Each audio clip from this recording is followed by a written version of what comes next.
అయ్యా నీ సాక్ష్యం ఏంటి? లోయి చెప్తుంది సాక్ష్యం, మరి నీ సాక్ష్యం ఏంటి? తిమోతి అంటున్నాడు, మా నాన్నమ్మ గురించి వాళ్ళ అవ్వ గురించి చెప్తే పౌలు అంతటి వాడు అన్నాడు, మీ అవ్వ ఉందే లోయి, ఆమె విశ్వాసి,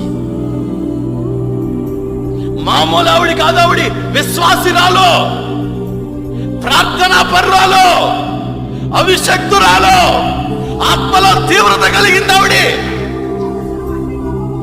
అంతేగాని ఈ దరిద్రపు బ్యాచ్ కాదు దేవుడి. నానమ్మలుగా, అమ్మమ్మలుగా, తాతయ్యలుగా అలా ఉండాలి. దేవుని స్తోత్రం. హల్లెలూయా, హల్లెలూయా. అప్పుడు ఆశీర్వాదాన్ని బహుమానంగా ఇస్తారు వాళ్ళకి. మీరు